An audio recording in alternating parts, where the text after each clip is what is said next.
தாவேக்கா வளர்ந்துடக்கூடாது, அதனுடைய செய்திகள் பிரச்சாரம் மக்களை சென்றடைந்து விடக்கூடாது என்பதில் ஆளும் கட்சிக்கு மிகப்பெரிய கவலை இருக்கிறது.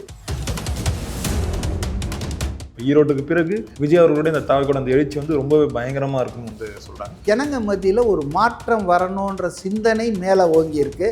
அது விஜய்க்கு மிகப்பெரிய அளவு கை கொடுக்கும்னு தான் நான் நினைக்கிறேன். கரூருக்கு அப்புறம் தாவேக்கா ஒரிஜினலாக அவங்க பிரச்சாரத்தை துவக்க நினைத்தது சேலம் தான். தமிழ்நாடு அரசின் கீழே தானே சேலம் போலீஸும் இருக்குது, ஈரோடு போலீஸும் இருக்குது. சேலம் போலீஸ் சொல்லிச்சில்ல 1 மாதம் 30 நாள், அது ஏன் ஈரோடு போலீஸ் சொல்லல? ஒரு வாரத்துக்கு முன்னாலே அலோவ் பண்ணுறேன்றாங்க. ஏதோ ஒரு சக்தி காவல்துறையை ஆட்டி படைக்கிறது. நாங்கள் தான் 234 தொகுதியிலையும் ஜெயிச்சிருவோன்னு மா சுப்பிரமணியம் சொல்கிறாரு. அதெல்லாம் எதை காட்டுகிறது? போலீஸுடைய இந்த ஓவர் ஆக்ஷனு இது ஆளும் கட்சி பயப்படுதுன்றது தானே.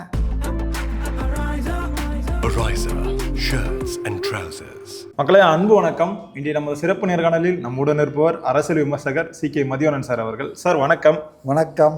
ஈரோட்டில் இந்த மக்கள் சந்திப்பு நடக்குது. அதுக்கு முன்னாடி நிறைய கட்டுக்கதைகள் நம்ம சொல்லலாம், அந்த அளவுக்கு பரப்பி விட்டாங்க. இப்போ இதை நீங்கள் எப்படி சார் பார்க்குறீங்க? சார், அதாவது தமிழ்நாடு காவல்துறை என்பது ஆளும் கட்சியினுடைய தூண்டுதலாலோ அல்லது அதனுடைய அறிவுறுத்தல் படியோ தாவேக்காவுக்கு நிறைய இடைஞ்சலை உருவாக்குறாங்க. ஐ எம் வாட்சிங் திஸ் ஃப்ரம் விக்கிரவாண்டி. அவங்க முதல் மாநாட்டிலேருந்தே நீங்கள் நல்லா ஞாபகப்படுத்தி பாருங்கள். அவங்க மாநாடு அனௌன்ஸ் பண்ண தேதியில் நடத்தலை. தீபாவளி வருது, மக்கள் வருவார்கள் போவார்கள்ன்ற காக்கா கதையெல்லாம் சொன்னாங்க. அதனால் அவங்க தேதியை மாற்றி தான் நடத்தினாங்க. ஆக தேதி இடம் எப்போதுமே ஒன்றும் வேணாம். இந்த கஸ்டடி டெத்துக்காக அதை எதிர்த்து ஒரு போராட்டம் பண்ணுறதுக்கு கோர்ட் வரைக்கும் போயிட்டு வந்தாங்க தாவேக்கா. முதல்ல ராஜரத்னம் ஸ்டேடியம் கேட்டாங்க. அப்போ கமிஷனர் ஆஃபீஸில் அதை மறுத்துட்டாங்க. அப்புறம் அவங்க கோர்ட்டுக்கு போய் அவங்களுக்கு பர்மிஷன் கொடுக்கணுன்னு இந்த சிவானந்தா சாலையில் அலோவ் பண்ணாங்க.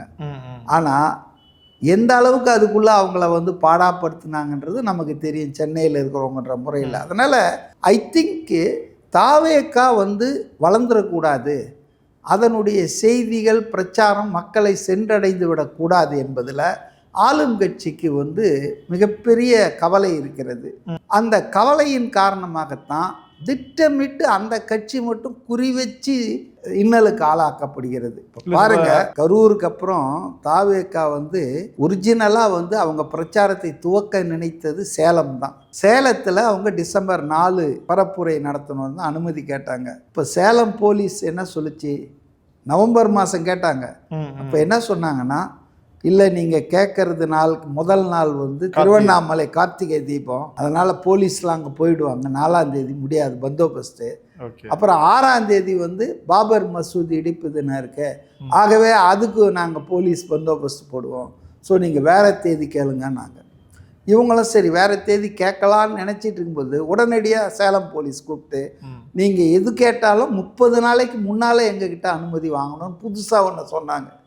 இதுவரையில் 30 நாளைக்கு முன்னால், ஒரு 10 நாள் ஒரு வாரம் தான் சென்னை நகரத்தில் கூட 30 நாளைக்கு முன்னாலன்னு. அப்படி தட் மீன்ஸ் ஜனவரிக்கு முன்னால் நீங்கள் கூட்டமே நடத்த முடியாதுன்ற மாதிரி அவங்க செயல். அதை தான் எப்படி அதை பீட் பண்ணாங்கன்னா, இவங்க நான் அடிக்கடி சொன்னேன் இல்லையா, பைபாஸ் ரைடர் போய் காஞ்சிபுரம் மாவட்டத்துக்கு சுங்குவாரசத்தில் இண்டோர் இதில் ஆடிட்டோரியத்தில் நடத்திட்டாங்க ஒரு காலேஜில்.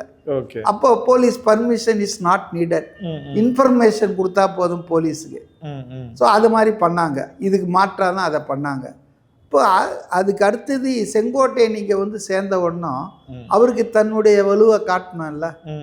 அப்போ அவர் அந்த மாவட்டத்தில் நடத்தணும்னு பிளான் பண்ணார். ஃபஸ்ட்டு பண்ண இடத்துல 75,000 பேர் வருவாங்கன்னு ரொம்ப அம்பிஷியஸாக சொல்லிட்டாரு. அவருக்கு என்ன தெரியலன்னா, 75,000 பேர் வருவாங்கன்னா அதுக்கேற்ற ஏக்கர் கேட்பாங்க. கண்டிப்பாக 200 ஏக்கர் நீ மீட்டிங்னா பார்க்கிங்க்கு ஒரு 200 ஏக்கர் காட்டுன்னுவான். ஸோ இதெல்லாம் ரொம்ப சிக்கலை அப்படின்றது. அதனால் அவங்க அந்த இடத்த மாற்ற வேண்டியதாக வந்தது. Okay okay. அதுக்கப்புறம் தான் இந்த கோயில் நிலம் சொல்கிறீங்க இல்லையா, இங்கே டோல்கேட் ஈரோட்டில் அங்கே போடுறாங்க. அப்போ அவர் புத்திசாலித்தனமாக 25,000 பேருன்னு குறைச்சிக்கிறாரு. உடனே நாங்கள் விடுவோமா? 25,000 பேர்னா அவன் லிஸ்ட்டை கொடுன்றாங்க. இது எந்த ஊர் நியாயம்? எங்கே இப்படிலாம் நடந்திருக்கு? ஒரு ஈவெண்ட் முடிஞ்ச பிறகு அதில் யார் கலந்துக்கிட்டாங்கன்னு ஒன்றா ஒரு நோட் புக்கில் கையெழுத்து போட்டு ஊர் எல்லாம் வாங்கலாம். இவங்க என்ன கேட்குறாங்கன்னா, முன்னாலேயே அவன் லிஸ்ட்டை கொடு, அவங்களுடைய அடையாள அட்டை கொடுங்கன்றாங்க, ஐடி கார்டு. இதெல்லாம் சாத்தியமா? எந்த கட்சியாவது இதுவரையில் அப்படிலாம் செஞ்சுருக்கா? சரி, இன்னொரு கேள்வி. தமிழ்நாடு அரசின் கீழே தானே சேலம் போலீஸும் இருக்குது, ஈரோடு போலீஸும் இருக்குது. சேலம் போலீஸ் சொல்லிச்சில்ல 1 மாதம் 30 நாள், அது ஏன் ஈரோடு போலீஸ் சொல்லல? ஒரு வாரத்துக்கு முன்னாலே அலோவ் பண்ணுறேன்றாங்க. ஏதோ ஒரு சக்தி வந்து காவல்துறையை ஆட்டி படைக்கிறது. தாவேக்கா எங்கேயும் பரப்புரை, அவங்களும் பாவம் யூனியன் டெரிட்டரிக்கு போய் பாண்டிச்சேரிக்கெல்லாம் போய் போட்டு வந்தாங்க. ஏன்னா ரொம்ப கேப் இருக்குது, 100 நாள் தாங்க இருக்குது எலெக்ஷனுக்கு. இப்போ இப்படி ஒரு ஜனநாயகத்துக்கு விரோதமாக ஒரு கட்சியை, அதனுடைய கொள்கையை பரப்புரையை அதனுடைய தலைவர் போய் பிரச்சாரம் பண்ணுறதுக்கு அனுமதிக்கலைன்னா இது இவங்க பயப்பில்லைன்றாங்க. நாங்கள் தான் 234 தொகுதியிலையும் ஜெயிச்சிருவோன்னு மா சுப்பிரமணியம் சொல்கிறாரு. அதெல்லாம் என்ன, எதை காட்டுகிறது? போலீஸுடைய இந்த ஓவர் ரியாக்ஷன், ஓவர் ஆக்ஷனு. இது வந்து ஆளும் கட்சி பயப்படுதுன்றது தானே. ஆனால் சீப்பை ஒழிச்சு வச்சுட்டா கல்யாணம் நின்று போயிடாதீங்க. அவர் ஒரு வீடியோ போட்டார்னா காணொலி 1 கோடி பேர் பார்த்துட்டு போயிடுவான். அவர் என்ன பேசணுன்றத அது பார்த்துக்கலாம். ஆனால் இதெல்லாம் தவறுன்னு நினைக்கிறேன். Equal opportunity. அவங்க வந்து எல்லா தேர்தல் வேலையும் அரசாங்க செலவிலேயே முதல்வர், துணை முதல்வர், அமைச்சர்கள் பண்ணிக்கிறாங்க. அவங்களுக்கு எந்த பிரச்சனையும் இல்லை. அவங்க ரோட் ஷோ கூட நடத்துகிறாங்க. ஆனால் மற்ற கட்சிகளுக்கு, குறிப்பாக தாவேக்காவுக்கு இது வந்து சரியில்லை இல்லைங்களா? அதனால் ஈக்குவல் ஆப்பர்ச்சுனிட்டி எல்லாருக்கும் கொடுக்கணும். அப்போ தான் ஜனநாயகம். அது தேர்தல் ஆணையம் அந்த நோட்டிஃபிகேஷனை கொடுத்துச்சுன்னா, நடத்தை விதிகள் வந்துடுச்சுன்னா, அப்போ போலீஸு எல்லாமே எலெக்ஷன் கமிஷன் கண்ட்ரோல் போயிடும். அப்போ இந்த நியூசன்ஸ் மிஸ்சீப்லாம் தமிழ்நாடு காவல்துறையால் செய்ய முடியாதுன்னு நான் நினைக்கிறேன். ஆக்சுவலாக இந்த சந்திப்பு வந்து தாவேக்கோட அந்த திருப்பு முனையாக இருக்கும் வந்து சொல்கிறாங்க சார். இப்போ ஈரோட்டுக்கு பிறகு விஜய் அவர்களுடைய இந்த தாவேக்கோட அந்த எழுச்சி வந்து ரொம்பவே பயங்கரமாக இருக்குன்னு வந்து சொல்கிறாங்க. இது குறித்து நீங்களுமே வந்து தொடர்ந்து வந்து பேசிகிட்டு இருக்கீங்க. அந்த 100 நாள் வந்து இப்போ சொல்கிறீங்க. அந்த 100 நாளுக்கு பிறகு விஜய் அவர்களோட இந்த எழுச்சி வந்து எப்படி சார்? நிச்சயமாக தமிழ்நாடு மக்கள் வந்துங்க அரசியலில் ஒரு மாற்றம் வரணும்னு நான் தொடர்ந்து சொல்கிறது தாங்க. இந்த கட்சியை 30 வருஷம் பார்த்துட்டாங்க, இந்த கட்சியை 29 வருஷம் பார்த்துட்டாங்க. 2 பேரும் செய்கிறதையும் அனுபவிச்சுட்டாங்க. இப்போ புதுசாக ஒரு ஆள் வந்தா என்ன, அவருக்கு ஒரு வாய்ப்பு கொடுக்கலாமே. அவர் இவ்வளோ பெரிய தொழில் வியாபாரம் வருமானத்தெல்லாம் விட்டுட்டு வராரு. அப்போ அவருக்கு ஒரு வாய்ப்பு கொடுத்தா ஒன்றும் தப்பு இல்லையே. இவங்க 2 பேரும் 5 வாட்டி 6 வாட்டி ஆட்சி பண்ணிட்டாங்கல்ல. அதனால வந்து ஜனங்க மத்தியில் ஒரு மாற்றம் வரணுன்ற சிந்தனை மேலே ஓங்கி இருக்கு. அது வந்து விஜய்க்கு வந்து மிகப்பெரிய அளவு கை கொடுக்கும்னு தான் நான் நினைக்கிறேன். விஜய் அவர்கள் வந்து இந்த முன்னாடி வந்து இந்த ஆட்டோ சின்னம் வந்து சொல்லிட்டு இருந்தாங்க. இப்போ வந்து இந்த மோதிரம் சின்னம் தான் விஜய் அவர்கள் வந்து தரப்போறதா வந்து சொல்றாங்க. இந்த மோதிர சின்னம் வந்து எப்படி இருக்கும், இது நீங்க எப்படி பாக்குறீங்க சார்? மோதிர கை நல்லா இருக்குல்ல, கையில் மோதிரம். அதாவதுங்க ஆட்டோ சின்னம் தான். அதாவது எனக்கு கிடைச்ச தகவல் என்னன்னா, ஒரு சாதாரணமாக புதிய கட்சின்னா 10 சின்னங்கள் வரைக்கும் அது அவங்க சொல்லலாம் விருப்பத்தை தேர்தல் ஆணையத்துக்கிட்ட. ஓகே, புது கட்சிங்க தான் எல்லா பழைய கட்சிங்களுக்கு அதாவது சின்னம் இருக்குதுங்க, அதில் ஒன்றும் மாற்றம் இல்லை. புதிய கட்சிகளுக்கு சின்னம் என்பது ஒரு 10 சாய்ஸ் கொடுக்கலாம். அவங்க அதில் ஒன்றை வந்து தேர்தல் ஆணையம் கொடுக்கும். இப்போ வந்து டிசம்பர் லாஸ்ட் வீக்கில் அஃபிஷியலாக சொல்லிடுவாங்க யார் யாருக்கு என்ன சின்னம். புது கட்சிங்களுக்கு, பழைய கட்சிங்களுக்கு ஸ்டேட்டஸ் கோ தான், அதே சின்னம் தான். அப்போது இவங்க வந்து 10 கேட்காம வெறும் 5 தான் கேட்டிருக்கிறதாக தகவலுங்க. அந்த 5ல் வந்து கப்பு, பிகிலு, மோதிரம், ஆட்டோ, அப்புறம் இன்னொன்று வேற எதுவும் சொன்னாங்க, பேட் மாதிரி ஏதோ 5 விஷயங்கள். அதில் ஃபர்ஸ்ட் ப்ரியாரிட்டி அவங்க அந்த ஆர்டர் ஆஃப் ப்ரியாரிட்டி 5 கூட ஃபஸ்ட்டு ஆட்டோ தான் கொடுத்துருக்காங்க. மோதிரம் 3ஆவதாக தான் கொடுத்துருக்காங்க. 2வது கூட கப்பு கொடுத்துருக்காங்கன்னு நினைக்கிறேன். ஓகே, கப்பு முக்கியம் பிகிலுன்னு ஒரு டைலாக் இருக்குது இல்லையா, அதை ரிலவெண்ட்டாக போடலான்னு. அப்போ ஆட்டோ என்பது வந்துங்க காமன் மேன்ஸ் வெஹிக்கிள். யாரும் அது ஆட்டோவை யூஸ் பண்ணாத ஆள் கிராமத்துலேருந்து நகரத்து வரையும் இருக்க மாட்டான். ஒரு ஆள் 4வது ஏறி இருப்பான், இறங்கி இருப்பான்.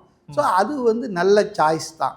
ஓகே, ஆனால் எனக்கு தகவல் வந்த அடிப்படையில் அதை வேற ஒரு கட்சி ஏற்கனவே கேட்டிருக்கு. அது தமிழ்நாட்டிலையா இல்லை வேற மாநிலத்தையா தெரியாது, அதை ஒதுக்கிட்டா மாதிரியும். ஆகவே 3ஆவதாக கேட்டிருக்கிற மோதிரம் தான் கிடைக்கும் நியூஸ் பேப்பரில் அதை செய்தியாகவே போட்டிருக்காங்க. புரியுது. என்ன கன்ஃபார்ம்டு நியூஸாக அவங்களுக்கு எப்படி கிடைச்சதுன்னு தெரில. அஃபிஷியலாக இந்த 24, 23க்குள்ளே வந்துடும் இந்த டிசம்பரில். இன்னும் ஒரு 10 நாளில் இட் வில் பி அவுட், வெளியே வந்துடும். அதனால் இவர் செங்கோட்டையன் கூட கொஞ்ச நாளைக்கு முன்னால் சொன்னார், இது போல் அந்த சின்னம் எனக்கு தெரியும், ஆனால் இதை நான் சொல்ல மாட்டேன், அது வந்தால் அப்படியே நாடே அதிர்ந்துடும் அப்படின்லாம் சொன்னார். அது அவர் ஏதோ ஒரு ஆர்வம் மிகுதியில் பேசுகிறாரு. ஆனால் சின்னம் என்பது ஒரு அடையாளம், ஒரு குறியீடு தாங்க. சின்னமே எல்லாம் இல்லை. அப்படின்னா எம்ஜிஆர் சின்ன ரெட்டை இலை, அந்த ரெட்டை இலையை வச்சுக்கிட்டே எடப்பாடி 10 தேர்தலில் தோத்தார்ல. ஓகே. ஸோ அதனால் சின்னம் எல்லாம் பண்ணிடும்ன்றதை நான் ஒத்துக்க மாட்டேன். சின்னம் ஒரு அட்வான்டேஜ், ஒரு அடையாளம், ஒரு குறியீடு தான். அதே போல் இன்றைக்கி சின்னம் என்னன்னு கேட்டு ஓட்டு போடுற ஆள்லாம் இருக்கான். விஜய்க்கு நான் ஓட்டு போடணும், விஜய் சின்னம் என்னப்பா தேடி பார்ப்பான். அது அந்த பழைய காலம்தான். காளை மாட்டு சின்னம், அப்புறம் அந்த சின்னம், இந்த சின்னம்லாம். இப்போல்லாம் சின்னம்லாம் ஒரு ஒரு ஒரு அது அதனால் பெரிய அட்வான்டேஜ் கிடையாது. இப்போ உதயசூரியன் பெரிய இதுன்னா ஏன் எம்ஜிஆர் புது சின்னம் கொண்டு வந்து ரெட்டை இலை வச்சு தோக்கடிச்சார்? திண்டுக்கல் இடைத்தேர்தலில் மாயத்தேவர் எந்த சின்னத்தில் ஜெயிச்சார்? அதனால் சின்னம் என்பது ஒரு அடையாளம் தான். அதுக்கு ஒரு பெரிய, ஆனால் யாரை நீங்கள் ஓட்டு போடணும், யார் தலைமையில் ஆட்சி அமையணும்னு மக்கள் விரும்பிட்டான்னா போய் தேடி பார்த்து கேட்டு இவர் சின்ன என்னான்னு கேட்டு ஓட்டு போடுவான். பொறுத்திருந்து பார்ப்போம் சார் என்ன நடக்குதுன்ட்டு. ரொம்பவே நன்றிகள் சார், எங்களோட நேரம் பகிர்ந்தமைக்கு. நன்றி sir. Ariza, shirts and trousers.